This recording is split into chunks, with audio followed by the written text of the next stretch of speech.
Thank you. Thank you. Of course, another man that brought so much history to life, that's anybody that likes history likes Charlie Russell.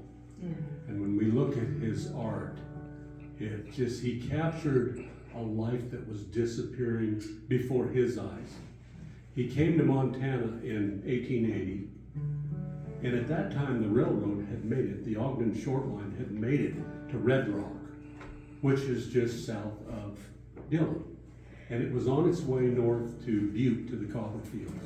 But Charlie Russell took the train. He was only 16 years old. His folks let him take the trip. He wanted to be a cowboy in the worst way. That's what he wanted to do. Much like a lot of those young cowboys that came up the trail in the later 1860s and 70s, they were looking for adventure, and so wasn't he. In his first year, he herded sheep. He got fired. He didn't want to be a sheep herder. He wanted to be a cowboy. The second year he spent with a man named Jake Hoover, who was a mountain man, who was a market hunter, basically a market hunter would hunt anything that was edible and bring it to the mines. And as a man that came here in 57, his name was Granville and James Stewart. He was here in Virginia City when it was booming, but Granville and James Stewart came in 1857, and they went to Deer Lodge. Now there was already a man there named Johnny Grant. And Johnny Grant, his dad was a mountain man, and Johnny Grant started the Coors Ranch, which is a big ranch over there today. But Charlie Russell, he hated to see it go. It was disappearing before his very eyes. And he was very vocal about it too. In fact, you know what he called a pioneer? Oh, this is politically incorrect today, so you can throw rocks at me. But Charlie said this, I didn't. But he said, you know what a pioneer is? A pioneer is a man that turns a sod upside down. He throws barbed wire up on the dust that's left. He cuts down the trees, he plugs up the water holes, he steals the ground from the Indians, and he calls it progress. Ooh. Whoa. Yeah, but that's what he said, because he hated to see it go. He captured in his art the last of it. It was disappearing. See, by the time Charlie got here in 1880, the buffalo were done. See, the last Indian wars, well, Chief Joseph, but the big one was Custer's Last Stand, 1876. So 4 years before, Charlie got here, most of the Indians, well, the Blackfeet, they were on the reservation in the 50s, 1850s. It's hard to imagine things were happening, because I often wondered, what is somebody doing in Bannock in 1862? But you see, coming off the Oregon Trail, settlers, they were looking for ground that they could settle. And that's why the Bitterroot Valley, they could grow anything over there, from fruit to you name it. And so they flocked to places like that. Or places like Dillon. Johnny Grant, see, his dad was a mountain man. He told him, if you can get cattle, wore out cattle off the Oregon Trail, if you can get them on this side of the divide into the Beaverhead Valley, the wind blows. It blows all the ridges off. Cattle can survive without hay.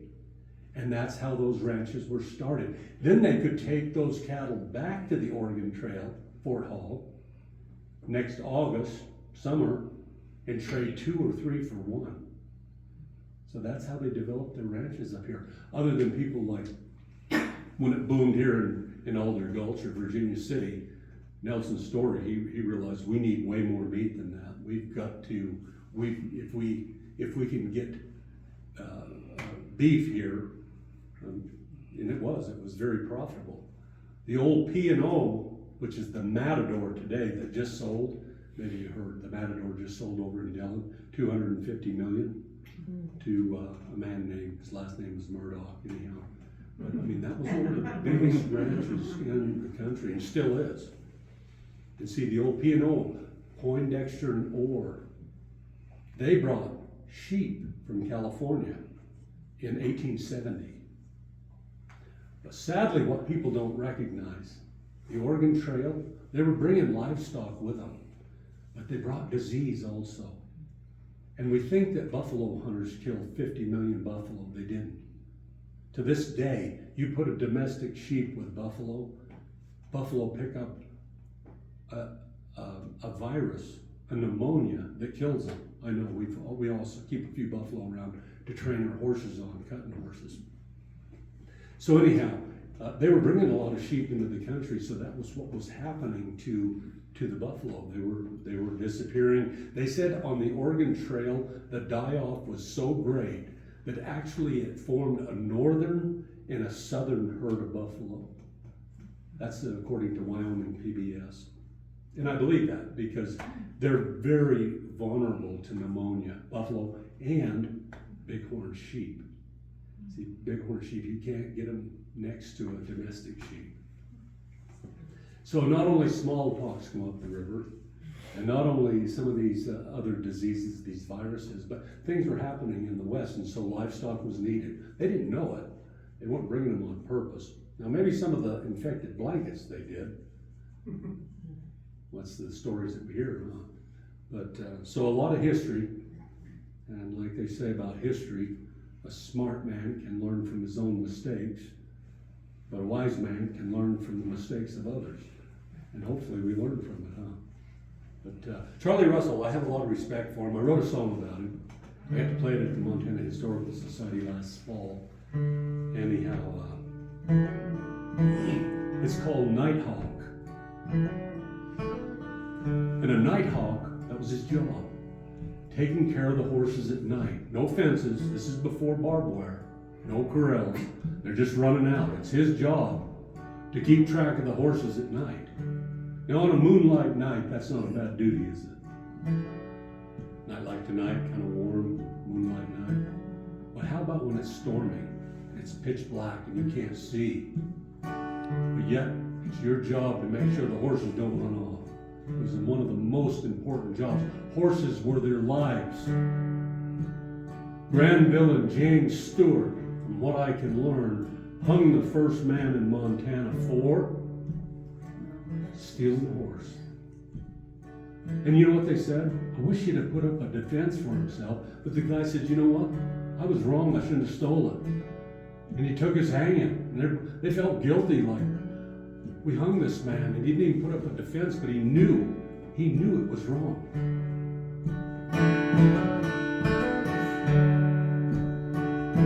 Well, he was just a kid when he felt the call. In the spring of 1880, he was 16 years old. He didn't know it all, and the northern range was fading. Still he took it all in, the back of his mind, of the big road deers and those wild brown cries, and to the native man in all his ways. You see, a cowboy's life was all he craved. They made him a nighthawk. Oh, the rain. Made him a nighthawk on the northern range. It's in the dark of night, oh, the snow and rain. And it was back in the day when a fire was your life, and tending the cabby, oh, them horses meant our lives. So he laid it down for us all to see. He's the gift to whole Montana history. Yeah, he captured that life with the tip of his brush, of them old time ways we miss so much. And just think of the nights out under the stars, where we learned to spin so many yarns. Yes, it takes us back to the days gone by, where it's only us cowboys who can keep it alive. Made him a nighthawk from golden rain. Made him a nighthawk on the northern range. Those moonlight nights, oh, starry gaze. And it was back in the day when a fire was your light, and tending the cabby, oh, them horses meant our lives. Made him a nighthawk, golden rain.